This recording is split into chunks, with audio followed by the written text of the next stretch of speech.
Oregon's not going to stop Ohio State. Only Ohio State can stop Ohio State. Here's the one big area of concern, though, for Ohio State outside the secondary. They have, and you know who I'm about to say next, Ryan Fraud Day himself as their head coach. And we know what Ryan Day does. He loses big games. You can't make it up. Heading into the game, I'm not worried about Stockton because I know the kid can play. I've seen him play and ball out against Texas. Where I start to worry, it's where I worry with Riley Leonard as well. If Georgia gets down, not 7-0, but 10-0, 14-0, that's when a young guy who's not experienced, he's going to press.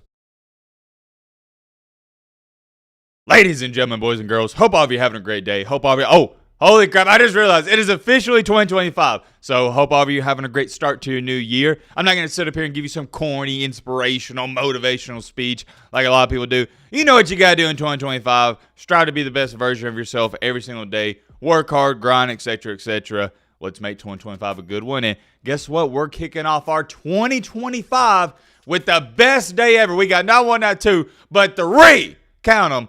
3 college football playoff games. It doesn't get any better than that. Hope all of you had a great time last night, whether that be hanging out with friends, watching college football, your family, and also hope all of y'all are being safe. I like to cut up and joke with you guys as much as anybody else, but on a serious note, it is very important in this life to make smart decisions. The only example I really need to give you is look at Henry Ruggs. If you know, you know, but that's completely besides the point. What we're going to do in today's video, and you're going to see this before all the playoff games, is we're going to predict and preview all 3 playoff games. I'm sure some of you may have or may not have noticed, maybe you didn't. If you didn't, that's completely fine. We haven't done a preview video for these playoff games. You've probably been wondering, Matt, we've done previews and prediction videos all year long for all the big time games, and we ain't done a preview video for this. I mean, what's going on, my man? And that's a great question. I got an even better answer. Obviously, duh, I haven't forgot about these games, and I decided, you know what? Why don't we switch it up a little bit? Maybe you guys might like it a little bit better this way. But I figured I'll wake up extremely early on my Wednesday as to when I'm recording this video super early. And I'll do the prediction video the day of the game, right before it. I also thought about doing 2 separate videos for the Ohio State-Oregon game and Notre Dame-Georgia game because those are huge games and they deserve their own video. But I figured, hey, why not? And if y'all don't like it this way, please let me know in the comment section. We won't ever do it again if y'all don't like it. I ain't got no problem either way. We'll just throw all the predictions in one video. Give you the best bang for your buck. So that's what we're going to do. The premise of this video is relatively simple. You may be asking, well, Matt, what about Arizona State and Texas? You're not talking about them a lot. I am going to give you my prediction in that game. You know who I'm picking. But I'm not going to sit up here and talk about it for even longer than 3 to 4 minutes. Because come on, man. It's not a big game. We know what the biggest games are. Georgia, Notre Dame, and Little Bro State versus Oregon. First things first, though, at 12 p.m. and probably about 1 to 2 hours from when you're watching and seeing this video, we got Texas and Arizona State. Not pandering to you, not into the slightest. I'm picking Texas to win this game, but I will elaborate a little more. As where it stands right now, Texas is a 13-point favorite, and I think that's about right. Let's address this. Can Arizona State win this game? Yes, absolutely, they can win the ball game. I don't care who you are. You don't win 11 games because you're not a good team. Arizona State, they're good. They're solid. They also have one of, if not arguably, the best running back in all of college football, and that's Cam Skattebo. And according to Skattebo himself, he is the best running back in all of college football. Do I think he's going to run all over that Texas defense?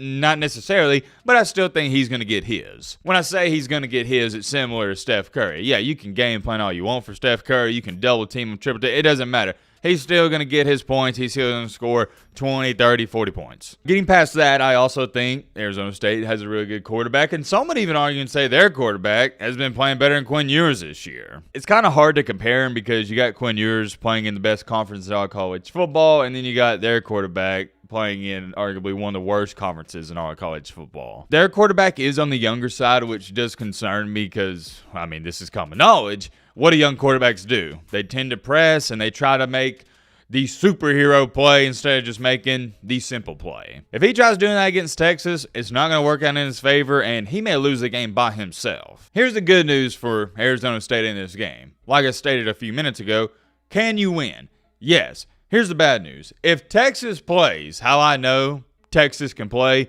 Arizona State doesn't have a chance. Not a chance. It seems like we say the same thing every time we talk about a 13 to 14 point underdog, right? Well, if Arizona State wants to win, they need Texas to help them out. They need Texas to hurt themselves. And It's the same thing here. You can apply the same logic. Arizona State needs Texas to slip up occasionally a little bit here and there. And then on top of that, Arizona State has to play the game of their life if they want to win. My biggest concern for Arizona State heading into this game is the trenches. When I say my biggest concern, I mean I am extremely concerned. I do not, and I can't even say this enough, I do not think Arizona State is a soft football team. No.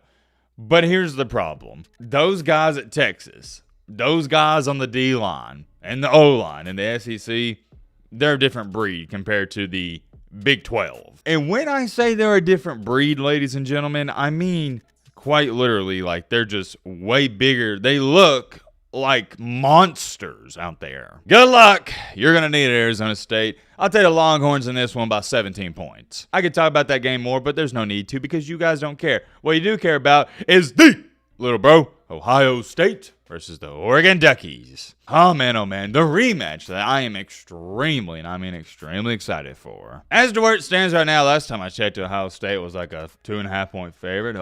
Yep, still, what do you know, hasn't moved at all, a 2.5 point favorite. I think I made an entirely separate video just talking about this, how much Oregon's being disrespected. This is the ultimate disrespect. It goes back to that thing I say, imagine if you were talking with one of your buddies trying to figure out, who's better, man, Ohio State or Oregon? They both got really good teams. Some may say great teams. Oh, man, it's so close. Only if we could have these two teams play one another. That way we could decide who's better. Oh, wait a minute. They did play one another, and Oregon won the game. And I know, calm down, you nerd, before you run to the comment section. Well, Matt, just because Oregon won, that doesn't have anything to do with who's going to be the favorite for this game. I understand that. I'm just talking about it's disrespectful to Oregon. With that being said, is it a big deal? Does Oregon care about being a 2.5 point underdog when they're 13-0 and have already beat Ohio State? Heck to no.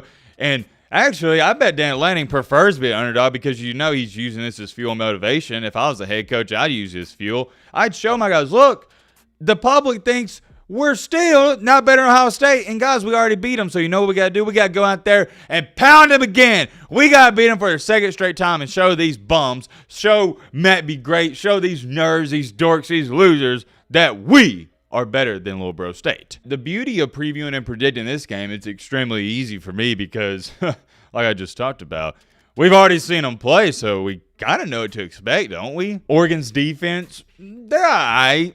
I'll give them all right. They're not, I wouldn't say really good. They're not special. We know why Oregon's the number one team in the nation because that offense is lethal. When they're clicking, nobody can stop them, including Little Bro State. On the flip side for Ohio State, I actually like their defense more than I like Oregon's defense. But here's the problem with that. Ohio State isn't on the level of like a Georgia the past couple of years when it comes to defense. They're not anything like that, and we've already seen it. They gave up, how many points was it to Oregon? Was the final score, or was it like 34, 33, 32, 30, something like that? It was in the 30s. I can't remember the final score off the top of my head. That doesn't even sound right. Well, hold on, give me a second. I'm trying to do a Jimmy Neutron brain blast. Yeah, it was 32-31. Yeah, that's what it was. 32-31. And what was really interesting about that game that I think doesn't get talked about enough is Oregon, they messed up a couple times. They got hosed on a call. And, I know Ohio State fans are going to say, Matt, hose on a call, buddy. We got hosed on that push off Jeremiah Smith at the end of the game. And I agree 1,000%. That was bullcrap, and Ohio State probably wins if that's not called because they'd have been in field goal range and they'd have kicked it right there. But where I'm going at with this is the Oregon offense, they were not clicking on all cylinders, and they still put up a 32-burger on that Ohio State defense. I know what you're sitting there saying, well, Matt, are you trying to tell me Ohio State's defense isn't that good and Oregon's just going to have their way with them? And no, that's not what I'm telling you. But what I'm trying to show you, and it's been proven, Oregon can move the ball against Ohio State. It's not like Ohio State's some unmovable object. No.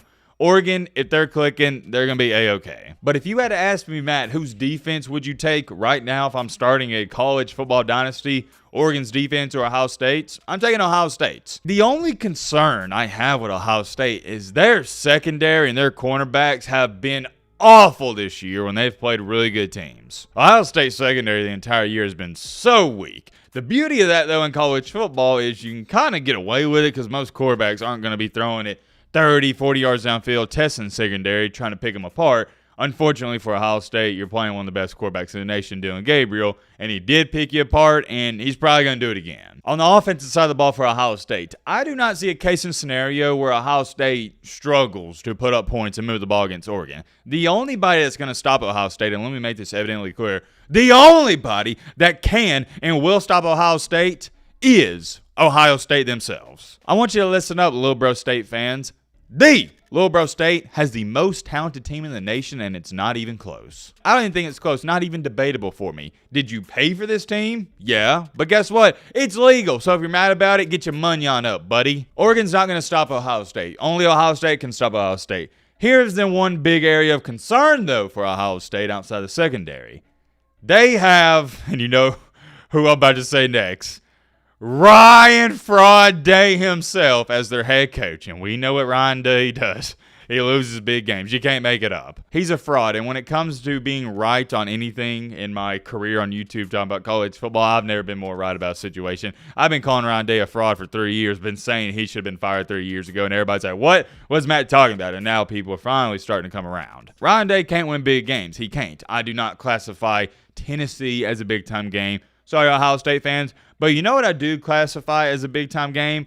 This game against Oregon. I'm going to remind my Ohio State fans, you were, I know it didn't seem like it, but you were not only favored, but you were supposed to beat Tennessee, and I picked you to beat Tennessee. I can't label the Ohio State-Tennessee game as a big game. Sorry, I'm not sorry. With all that being said, you've probably noticed I stated if Oregon and Dylan Gabriel are doing their job on offense, I don't think Ohio State's going to slow them down, and I said the same thing for Ohio State. This isn't going to be a defensive slugfest. I'm not going to sit up here and say it's going to get in the 40s, but it's not going to be in the low 20s, or it's not going to be like a 21-17, something like that. No. I think the difference maker in this game, and it's what I'm labeling as the X factor. It's not Will Howard. It's not Dylan Gabriel. Normally it's a quarterback, a unit, like the defensive line, secondary. No, I'm not labeling that as an X factor, not even to the slide. It's not even considering it. The X factor, the only X factor in this game is the turnover margin and who makes the least amount of mistakes. Whichever team avoids the disastrous plays the most, they're going to walk out of here victorious. And when I say disastrous plays, I'm not just talking about turnovers, guys. Because I know some people are going to say, well, Matt, that's a easy thing to say. Of course, whoever wins the turnover margin is more likely going to win the game. No. I'm not just talking about that. Yes, you take turnovers into account, but I'm also talking about a bad snap that you may recover. It's 1st and 10, and you have a rush for -7 yards, stuff like that. What's another good example? Will Howard scrambling in the pocket trying to make something happen, and he gets sacked for 12 or 13 yards, and it's 2nd and 23 or 3rd and 20. We don't talk about that enough, but losing 10 yards on 1st down, taking a sack, these 3rd and longs, that is the equivalent to a turnover, because more times than not, you're not converting once it's 2nd and 17 or 3rd and 12, anything like that. Big time negative plays, I'm not talking about 2 or 3 yard losses, but big time negative plays can hurt you just as much as turnovers. They're drive killers. Long story short, whoever plays simple football better in this game, that's who's going to walk out of here with a win. As to who I'm picking in this Ohio State-Oregon game, I've never been more confident in my life in this prediction. I am rolling with the Little Bro, Ohio State. I'll take the Buckeyes in this one. I'll even give you a nice little score prediction. The Little Bro State 31, Oregon 28. Moving along here to our final game, we got the Georgia Bulldogs versus the Notre Dame Fighting Irish. And look at this line. Georgia -1. Holy schmoly. That is one of the closest lines you're ever going to see. So Notre Dame's like Ryan Day. They got something in common. I can't even hold it in you because you know what I'm about to say next. They can't win big games. When is the last, big game like this one that Notre Dame's won? I can't remember. I'm trying to think. Have they ever won a playoff game? Now that I think about it, I don't think they have. They've been to the playoff multiple times. They made it to the BCS National Championship, and yeah, we know what happened there. Alabama just completely squashed them like a bug. I don't know. Long story short, Notre Dame doesn't win big-time games. Georgia, on the other hand, that's what they do. They got championship DNA. They have 2 national championships, and they probably should have had 3 last year. Just between me and you, I actually thought Georgia was the best team in the nation last year and got snubbed from the playoffs. But different conversation for a different day. Georgia beat Alabama, and I stated after the game I still think Georgia is better than Alabama. And I think they were last year. Getting back on track here with the game itself, Notre Dame is an extremely easy team to break down and evaluate, and same thing for Georgia. Unfortunately for Notre Dame, and it's why they've struggled with the Alabamas of the world, and Georgia is pretty much the new Alabama at this point. The way Notre Dame plays, it feeds into Georgia's play style. Let me ask you a question. What quarterbacks gave Nick Saban in Alabama fits and troubles all throughout Saban's career and tenure? Running and dual threat quarterbacks. Johnny Manziel, Tim Tebow, Cam Newton, and the list goes on and on and on. Deshaun Watson. Do you know who was the coordinator at Alabama when Saban was there in his prime? Yeah. Kirby Smart. Kirby Smart's now at Georgia, and you know what I'm about to ask you next. What quarterbacks have given Georgia fits and troubles all throughout Kirby Smart's tenure at Georgia, his career at Georgia? Mobile and dual threat quarterbacks, whatever you want to call them. Look at Georgia's 2 losses this year. 1, Jalen Milroe. 2, Jackson Dart. 2 of the most dual-thready, if you want to call them, quarterbacks in the SEC. And I think most people, when they look at Riley Leonard, they don't think, oh yeah, this guy, he can beat me with his legs. But he actually can. It's not even like he's sneaky, quick, and athletic, the cliche term we say when we talk about white guys. No, he is fast and he is athletic. But Notre Dame doesn't utilize his legs as much as, of course, Alabama utilized Jalen Milroe's because they had to, because Jalen Milroe couldn't throw a ball this year to save his life. And I would say the same thing with Lane Kiffin and Jackson Dart. I think where Leonard's legs are going to come into play in effect is when the play breaks down. That's where he's going to get all of his rushing yards. But as far as it goes for Jeremiah Love and all the Notre Dame running backs, I hate to be the bearer of bad news, buddy, but you're not going to run on Georgia's defense. It's not going to happen. You may break off a fluky 70-yard run, but you're not going to consistently get 5, 6, 7 yards per carry. Not going to happen. It won't happen. Let me ask you a question. What is Notre Dame's play style? When are they at their best? When they're winning the game. When Notre Dame's up by 7, 10, 3, it doesn't matter. Winning, point blank period, the end, it can be by 1 point. That's when they're at their best. They're running their offense, doing some play action. It looks fine. It's when they're losing, when you start to question, okay, is Notre Dame actually really that good? Because they look so flustered. And guess who it starts with? Riley Leonard. When Notre Dame's winning and Riley Leonard is not pressing, he looks like one of the best quarterbacks in the nation. But when Notre Dame's trailing and Riley Leonard, he feels like he's got to be a superhero and he's got to make the big-time throws, that's when Riley Leonard looks awful, and that's how he looked at the start of the season. What am I trying to say? It's as simple as this.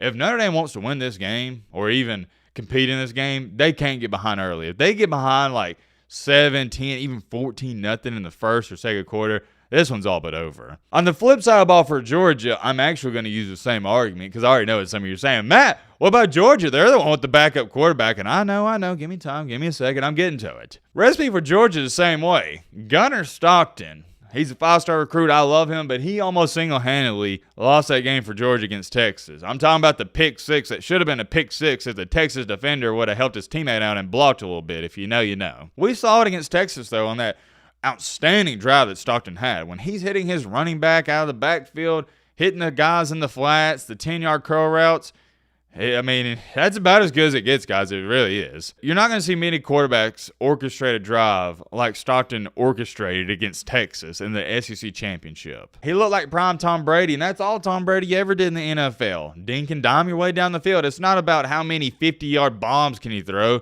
It's about how many accurate 10-yard passes and 5-yard passes to the running back can you throw. Heading into the game, I'm not worried about Stockton because I know the kid can play. I've seen him play and ball out against Texas. Where I start to worry, it's where I worry with Riley Leonard as well. If Georgia gets down, not 7-0, but 10-0, 14-0, that's when a young guy who's not experienced, he's going to press. And by the way, I know Georgia fans, you probably couldn't agree with me anymore with what I'm about to say.